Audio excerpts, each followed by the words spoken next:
Welcome back to our channel. ഇന്ന് ഞങ്ങളുള്ളത് വേളാങ്കണ്ണി പള്ളിയിലാണ് കേട്ടോ. അപ്പോൾ ഇന്നാണെന്നുണ്ടെങ്കിൽ കുഞ്ഞാറ്റി ഇല്ല, ഞങ്ങൾ വന്നത് ട്രെയിനിലാണ്. ട്രെയിനിൽ വന്ന കുറച്ച് ഭാഗങ്ങളൊക്കെ ഞാൻ വീഡിയോയിൽ ഉൾപ്പെടുത്തുന്നുണ്ട് കേട്ടോ. അപ്പോൾ അതെല്ലാവരും ആദ്യം പോയി ഒന്ന് കാണണേ. തൃശ്ശൂർ റെയിൽവേ സ്റ്റേഷനിൽ നിന്നാണ് നമ്മുടെ വേളാങ്കണ്ണി യാത്ര ആരംഭിക്കുന്നത്. ട്രെയിനിലാണ് പോകുന്നത്. നമ്മൾ വെള്ളിയാഴ്ച പുലർച്ചെ 12:15 നമ്മുടെ ട്രെയിൻ. കാരിക്കൽ എക്സ്പ്രസ് ആണ്. നമുക്ക് ഡയറക്റ്റ് വേളാങ്കണ്ണിക്ക് ട്രെയിൻ ഇല്ല. നാഗപട്ടണം ജംഗ്ഷനിൽ ചെന്ന് ഇറങ്ങിയിട്ട് അവിടെ നിന്ന് കണക്ഷൻ ട്രെയിൻ ഉണ്ട്. അല്ലാത്തവർക്ക് ബസ്സിനായാലും പോവാം. അപ്പോൾ ഒരാളുടെ ടിക്കറ്റ് റേറ്റ് എന്ന് പറയുന്നത് 310 രൂപയാണ് കേട്ടോ. ഇതിനു മുമ്പ് വേളാങ്കണ്ണിയിൽ പോയിട്ടുണ്ടെങ്കിലും നമ്മൾ ട്രെയിനിൽ ആദ്യമായിട്ടാണ് കേട്ടോ പോകുന്നത്. അപ്പോൾ ഞാനും എൻ്റെ ഒരു ഫ്രണ്ടും കൂടെയാണ് പോകുന്നത്. നമ്മൾ കയറിയ ടൈം പുലർച്ചെ ആയതുകൊണ്ട് തന്നെ എല്ലാവരും നല്ല ഉറക്കമായിരുന്നു കേട്ടോ. അപ്പം ഞങ്ങളും കുറച്ചു നേരം കിടന്നുറങ്ങി. എണീറ്റ് കഴിഞ്ഞപ്പോൾ കണ്ട നല്ല കാഴ്ചകളാണ് കേട്ടോ ഇതൊക്കെ.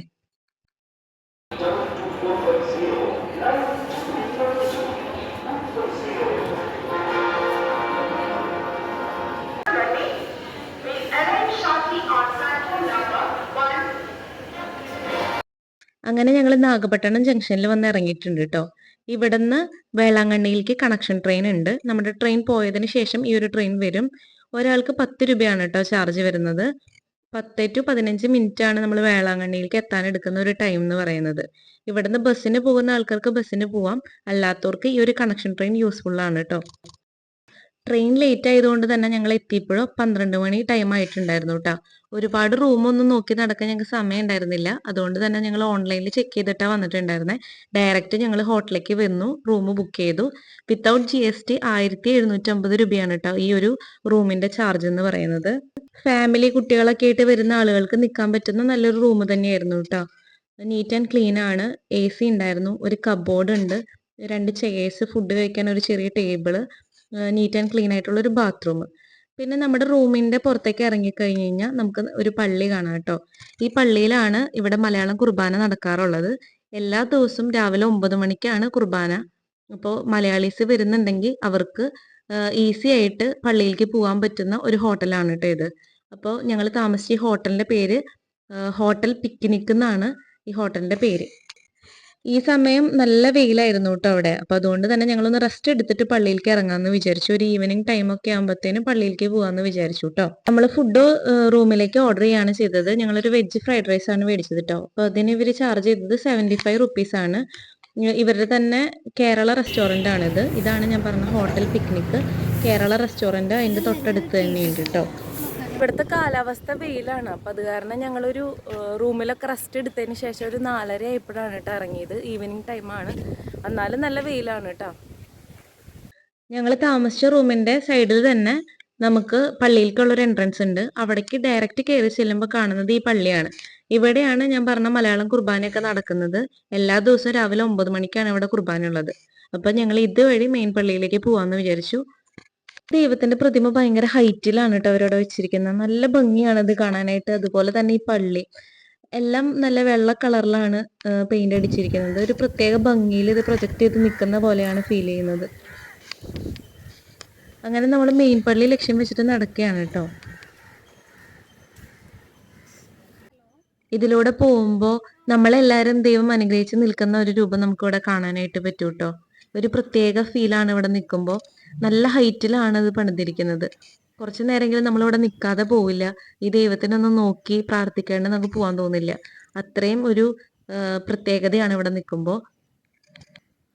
ഇവിടെ വന്ന് എല്ലാവരും ഒന്ന് ഫോട്ടോ എടുത്ത് വീഡിയോ എടുത്തിട്ടൊക്കെയാണ് കേട്ടോ പോകുന്നത്. നമുക്കിവിടെ വരുമ്പോൾ അത് കാണാനായിട്ട് പറ്റും. അത് കഴിഞ്ഞിട്ട് ഞങ്ങൾ വീണ്ടും മെയിൻ പള്ളിയിൽ ലക്ഷ്യമാക്കിയിട്ട് നടക്കുകയാണ് കേട്ടോ. രാവിലത്തെ കുർബാന കൂടാൻ സമയമില്ല എന്നുള്ള ആളുകൾക്ക് എല്ലാ ദിവസവും വൈകിട്ട് മെയിൻ പള്ളിയിൽ 6:30 തമിഴ് കുർബാന കൂടാനുള്ള അവസരം ഉണ്ട് കേട്ടോ. അപ്പോൾ ഇത് നമ്മൾ ഹോട്ടലിൽ ചോദിച്ചു കഴിഞ്ഞപ്പോൾ അവിടെയുള്ള ആളുകളാണ് നമുക്ക് ഇവിടുത്തെ ടൈമിങ്ങും കാര്യങ്ങളൊക്കെ പറഞ്ഞു തന്നത്. പകലേന്ന് തന്നെ നമ്മുടെ മെയിൻ പള്ളി കാണാനുണ്ട് കേട്ടോ. അങ്ങനെ ഞങ്ങൾ നടന്ന് ഇവിടെ എത്തി. അകലേന്ന് നോക്കുമ്പോൾ തന്നെ നമുക്ക് അത്രയും നല്ല ഭംഗിയിൽ നമ്മുടെ പള്ളി കാണാനായിട്ട് പറ്റൂ കേട്ടോ. ഇതാണ് ഇവിടുത്തെ മെയിൻ പള്ളി. ഇതിൻ്റെ തന്നെ ഓപ്പോസിറ്റ് സൈഡിൽ പഴയ പള്ളിയിലേക്കുള്ള വഴിയാണ് കേട്ടോ. ഈ പള്ളിയുടെ മുമ്പിൽ കാണുന്ന ഈ റോഡാണ് കേട്ടോ ഇതിനകത്തേക്കുള്ള മെയിൻ എൻട്രൻസ് എന്ന് പറയുന്നത്. ഇതുവഴിയും നമുക്ക് പള്ളിയിലേക്ക് വരാം.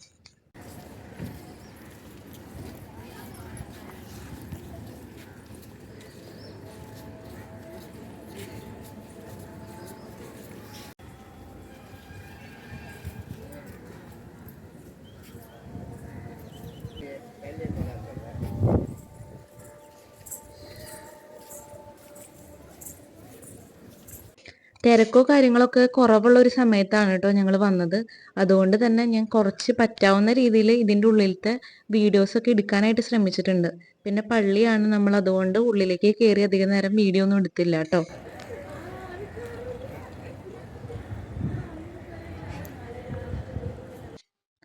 താഴെ നിന്ന് മുകളിലേക്ക് കയറി വരാനായിട്ട് ഇരുവശത്തും ഇതുപോലെ 2 വഴികൾ കൊടുത്തിട്ടുണ്ട് കേട്ടോ. ഇവിടെ കയറി വന്നു കഴിഞ്ഞാൽ കാണാൻ സാധിക്കുന്നത് പള്ളി തന്നെയാണ്. ഇവിടെയും കുർബാനയും പ്രാർത്ഥനയൊക്കെ നടക്കുന്നതാണ് കേട്ടോ. നമ്മളിവിടെ വന്ന സമയത്ത് ഇവിടെ എന്തോ പ്രാർത്ഥനയ്ക്ക് വേണ്ടിയിട്ട് കസേരയും കാര്യങ്ങളൊക്കെ ഒരുക്കിയായിരുന്നു കേട്ടോ.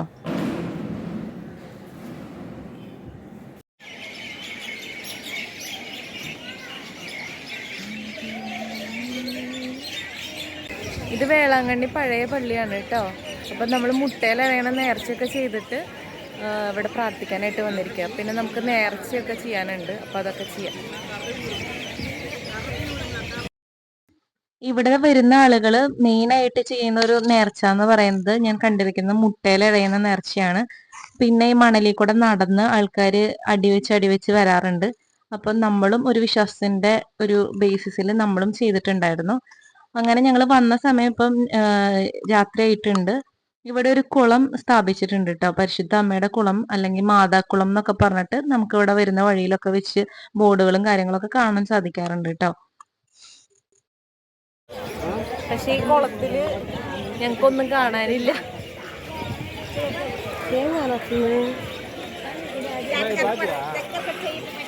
മാതാവിന്റെ രൂപമുണ്ട് അതിന്മേ, കണ്ടാ? മാതാവിന്റെ അതിൻ്റെ ഉള്ളില് മാതാവിന്റെ രൂപം കാണാൻ പറ്റുന്നുണ്ട് നമ്മൾ നോക്കുമ്പോ. കാണിച്ച നീ കണ്ട? ഞങ്ങൾ നേർച്ച മേടിച്ചിട്ടുണ്ട്. അതിന് മല്ലിപ്പൂവും പിന്നെ മെഴുകുതിരി കത്തിക്കാനായിട്ട്. ഇപ്പം നമ്മൾ നിൽക്കുന്ന ഈ പഴയ പള്ളിയുടെ സൈഡിൽ തന്നെയാണ് വെഞ്ചിരിച്ച എണ്ണ അതുപോലെ തന്നെ ഹോളി വാട്ടറൊക്കെ മേടിക്കാനായിട്ട് കിട്ടും കേട്ടോ. അപ്പം നമുക്ക് ഇവിടെ നിന്ന് ഒരു കുപ്പി മേടിക്കാൻ കിട്ടും. ആ കുപ്പി മാതാവിൻ്റെ ഒരു ഷേപ്പിലുള്ള കുപ്പിയാണ്. അതിന് ഇവർ ചാർജ് ചെയ്യുന്നത് 20 രൂപ 10 രൂപ അങ്ങനെയൊക്കെയാണ്. എണ്ണയ്ക്കും 15 രൂപ 10 രൂപ ആ റേഞ്ചാണ് വരുന്നത്. അപ്പോൾ അത് ഞാൻ ഷൂട്ട് ചെയ്യാൻ വിട്ടുപോയതാണ്. ഇവിടെ വന്നാൽ ഇത് വാങ്ങാനായിട്ട് കിട്ടും കേട്ടോ. പിന്നെ അതിൻ്റെ തൊട്ടപ്പുറത്ത് തന്നെ നമുക്ക് കൊന്ത കാര്യങ്ങളൊക്കെ മേടിക്കാനായിട്ട് പറ്റും. കല്യാണം നടക്കാത്ത ആൾക്കാർ കല്യാണം നടക്കാൻ വേണ്ടിയിട്ടും അതുപോലെ തന്നെ കുട്ടികളില്ലാത്തവർക്ക് കുട്ടികൾക്ക് വേണ്ടിയിട്ടും അങ്ങനെ ഒരുപാട് നേർച്ചകളും വഴിപാടുകളൊക്കെ ഇവിടെ നടക്കാറുണ്ട് കേട്ടോ. കോഫി കുടിക്കുകയാണ്. ഓ എന്ത് മധുര, ഭയങ്കര മധുരം.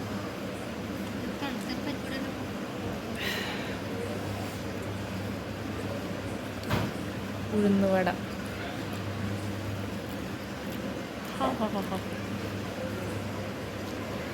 നല്ല ചൂട്, കുഴപ്പമില്ല, വലിയ ടേസ്റ്റ് ഒന്നുമില്ല, നല്ല ചൂടുണ്ട്. പരിപ്പുവട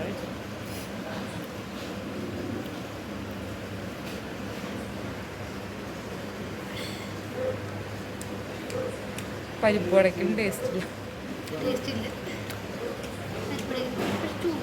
പക്ഷെ കുഴപ്പമില്ല കേട്ടോ. പരിപ്പുവട കുഴപ്പമില്ല, ഉഴുന്നുവട ടേസ്റ്റ് ഇല്ല. അങ്ങനെ ഞങ്ങൾ പള്ളിയിലത്തെ എല്ലാ നേർച്ചകളും കാര്യങ്ങളും പ്രാർത്ഥനയൊക്കെ കഴിഞ്ഞ് ഞങ്ങളിപ്പോൾ ഇറങ്ങിയിരിക്കുന്നത് ബീച്ചിൻ്റെ അവിടേക്കാണ് കേട്ടോ. അപ്പോൾ പോകുന്ന വഴിയിൽ ഒരുപാട് ഷോപ്പുകളുണ്ട്. നമുക്ക് ഷോപ്പിംഗ് ചെയ്യുന്ന ആൾക്കാർക്ക്, താല്പര്യമുള്ള ആൾക്കാർക്ക് വന്ന് എൻജോയ് ചെയ്യാൻ പറ്റുന്ന ഒരു സ്ഥലം കൂടിയാണ് കേട്ടോ അത്. ഇപ്പം നമ്മൾ ഈ കാര്യമായിട്ട് തപ്പിക്കൊണ്ടിരിക്കുന്നത് കുഞ്ഞാറ്റയ്ക്ക് വേണ്ടിയിട്ടുള്ള കുറച്ച് സാധനങ്ങളാണ് കേട്ടോ. അവൾക്ക് വേണ്ടിയിട്ടുള്ള ഇങ്ങനത്തെ കുട്ടി കുട്ടി ബൺസ്, അതുപോലെ തന്നെ വള, അങ്ങനെ ഒരുപാട് ഐറ്റംസ് ഉണ്ട് അവിടെ, ഒരുപാട് കളക്ഷൻസ് ഉണ്ട് അവിടെ. പിന്നെ റേറ്റ് എന്നൊക്കെ പറയുന്നത് 30 രൂപ 40 രൂപ അങ്ങനെ പല സ്ഥലത്തും പല റേറ്റാണ്. പക്ഷെ എന്നാലും അഫോർഡബിൾ ആയിട്ടുള്ള പ്രൈസിന് നല്ല ഒരുപാട് കളക്ഷൻസ്. ക്വാളിറ്റി ഒക്കെ ചോദിച്ചു കഴിഞ്ഞ് കഴിഞ്ഞാൽ അത്യാവശ്യം കുഴപ്പമില്ലാത്ത ക്വാളിറ്റിയാണ് കേട്ടോ. ഇവിടെ പിന്നെ മെയിനായിട്ട് ചെയ്യുന്ന ഒരു കാര്യമാണ് മുട്ടയടിക്കുക എന്ന് പറയുന്നത് വേളാങ്കണ്ണി വന്നിട്ട്. അപ്പോൾ അങ്ങനെ വരുന്ന ആളുകൾക്ക് ഈ ഒരു ഏരിയയിലേക്ക് വന്നു കഴിഞ്ഞ് കഴിഞ്ഞാൽ ഇവിടെ ഒരുപാട് ഷോപ്പുകളും കാര്യങ്ങളും കാണാനായിട്ട് പറ്റും കേട്ടോ. അപ്പോൾ ഈ ഒരു ബീച്ചിൻ്റെ സൈഡിലേക്ക് വന്നു കഴിഞ്ഞാൽ അങ്ങനത്തെ ഒരുപാട് ബാർബർ ഷോപ്പുകളും ആളുകളൊക്കെ ആയിട്ട് നമുക്ക് ഇവിടെ ഇരിക്കുന്നത് കാണാനായിട്ട് പറ്റും. ഈ ഒരു ഏരിയ എന്ന് പറയുന്നത് ഒരുപാട് കടകളും അതുപോലെ തന്നെ സ്ട്രീറ്റ് ഫുഡുകളൊക്കെ കിട്ടുന്ന ഒരു ഏരിയ ആണ് കേട്ടോ. നമ്മൾ പിന്നെ അധികം അങ്ങനത്തെ സ്ട്രീറ്റ് ഫുഡുകളൊന്നും എക്സ്പ്ലോർ ചെയ്തിട്ടില്ല. അതുകൊണ്ടാണ് വീഡിയോയിൽ ഉൾപ്പെടുത്താത്തത്. പക്ഷെ ഒരുപാട് ആളുകൾ അവിടെ ഇരുന്ന് കഴിക്കുന്നുണ്ടായിരുന്നു. ലൈവായിട്ട് അവർ മീൻ കുക്ക് ചെയ്യുന്നത് നമുക്ക് കാണാനായിട്ട് പറ്റും. അതുപോലെ തന്നെ ഒരുപാട് ഫുഡുകൾ നമുക്കിവിടെ കഴിക്കാനായിട്ട് കിട്ടും ട്ടോ. അങ്ങനെ കുഞ്ഞാറ്റയ്ക്ക് പറ്റിയ കുറച്ച് സാധനങ്ങളൊക്കെ ഞാൻ വാരിപ്പെറുക്കി എടുത്തു ട്ടോ. കാരണം അവൾക്ക് ഈ സ്കൂളിലൊക്കെ പോകുമ്പോൾ ഇട്ട് കൊടുക്കാൻ പറ്റുന്ന നല്ല നല്ല വളകൾ, അതുപോലെ തന്നെ ഹെയർ ബാൻഡ്, ക്ലിപ്സ് അങ്ങനെയൊക്കെ കണ്ടു കഴിഞ്ഞപ്പോൾ ഞാൻ അത്യാവശ്യം വേണ്ടതൊക്കെ ഞാൻ അവിടെ നിന്ന് വാരിപ്പെറുക്കിയിട്ടുണ്ട് ട്ടോ. പറ്റിയ സാധനങ്ങൾ വരും.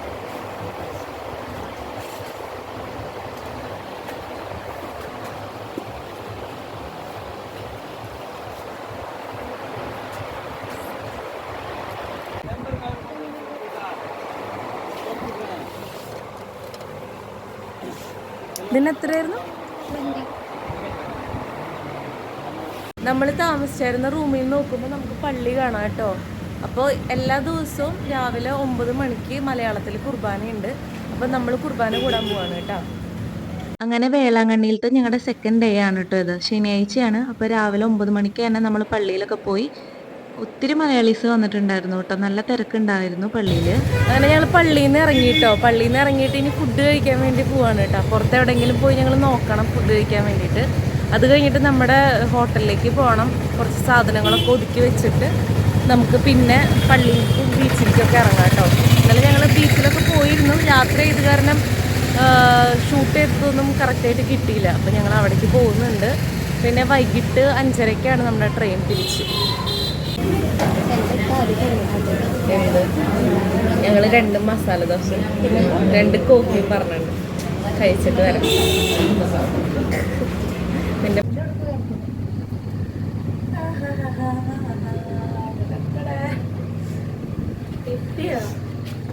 ഫുഡൊക്കെ കഴിച്ച് ഞങ്ങളിതാ റൂമിലേക്ക് നമ്മുടെ ബാഗൊക്കെ പാക്ക് ചെയ്യാൻ വേണ്ടി പോവാണ് കേട്ടോ. ചെക്കൗട്ട് 12 മണിക്കാണ്. ഒടുക്കത്തെ വെയിലാണ്. ഇന്നലെ വന്ന കാരണം കുഴപ്പമുണ്ടായില്ല. ഇന്നിപ്പോൾ പകല് ഇവിടേക്ക് ഇറങ്ങാനേ പറ്റില്ല കേട്ടോ. ഭയങ്കര വെയിലെന്ന് വെച്ചാൽ ഭയങ്കര വെയിലാണ്. അപ്പം ഞങ്ങളൊരു കൊന്ത മേടിക്കാൻ വേണ്ടിയിട്ട് പോവാണ്. അറ്റം വരെ പോകണം. ഇതാണ് വെയിൽ അവസ്ഥ. ഈ ഒരു വഴിയിലൂടെ ആട്ടോ നമ്മൾ ഇന്നലെ പഴയ പള്ളിയിലേക്ക് പോയിട്ടുണ്ടായിരുന്നത്. രാത്രി ആയത് കാരണം നമ്മൾ ഷൂട്ട് ചെയ്തില്ല. അവശതയായിരിക്കുന്ന കീർത്തന.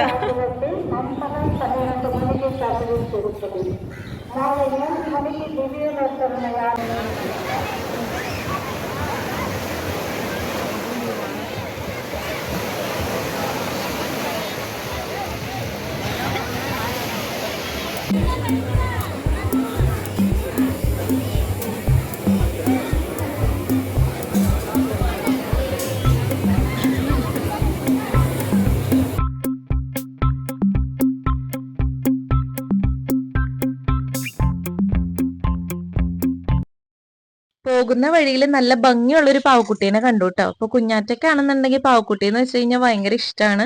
അപ്പൊ അവൾക്ക് വേണ്ടിയിട്ട് ആ ഒരു പാവനെ മേടിച്ചു കേട്ടോ. ഇതിന്റെ റേറ്റ് എന്ന് പറയുന്നത് 100 രൂപയാണ് കേട്ടോ. അങ്ങനെ വേളാങ്കണ്ണിയിൽ നിന്ന് മാതാവിന്റെ അനുഗ്രഹമൊക്കെ മേടിച്ച് നമ്മുടെ നാട്ടിലേക്ക് തിരിച്ചു പോകേണ്ട സമയമായി കേട്ടോ. നാഗപട്ടണം ജംഗ്ഷനിൽ നിന്ന് വൈകിട്ട് 5 മണിക്കാണ് ട്രെയിൻ ഉള്ളത്. വേളാങ്കണ്ണിയിൽ നിന്ന് കണക്ഷൻ ട്രെയിൻ പോകുന്നത് 4:20-നാണ് കേട്ടോ. അപ്പൊ വേളാങ്കണ്ണിയിൽ നിന്ന് തിരിച്ചു പോകുന്ന ആൾക്കാര് 4:20-ന് വേളാങ്കണ്ണി റെയിൽവേ സ്റ്റേഷനിലേക്ക് ചെന്ന് കഴിഞ്ഞാൽ 10 രൂപ ടിക്കറ്റ് എടുത്ത് നമുക്ക് നാഗപട്ടണം ജംഗ്ഷനിൽ ചെന്നിറങ്ങാനായിട്ട് സാധിക്കും കേട്ടോ. വേളാങ്കണ്ണി റെയിൽവേ സ്റ്റേഷനിലേക്ക് വാക്കിംഗ് ഡിസ്റ്റൻസ് തന്നെയാണ് ഉള്ളൂ. ഞങ്ങൾ നടന്നാണ് വന്നത്. 6 മിനിറ്റ് ഞങ്ങൾ താമസിക്കുന്ന സ്ഥലത്ത് നടക്കാനുണ്ടായിരുന്നുള്ളൂ കേട്ടോ. അപ്പൊ നമ്മൾ ഇവിടുന്ന് വേളാങ്കണ്ണിയിൽ നിന്ന് വീണ്ടും നാഗപട്ടണത്ത് ചെന്ന് അവിടെ നിന്ന് നമ്മൾ തൃശ്ശൂരിലേക്ക് പോവാണ് കേട്ടോ. അപ്പൊ ഇന്നത്തെ വീഡിയോ ഇത്രയേ ഉള്ളൂ. ഈ ഒരു വീഡിയോ എല്ലാവർക്കും ഇഷ്ടമായി കഴിഞ്ഞ് കഴിഞ്ഞാൽ ലൈക്ക് ചെയ്യാനും ഷെയർ ചെയ്യാനും സബ്സ്ക്രൈബ് ചെയ്യാനും മറക്കരുത് കേട്ടോ.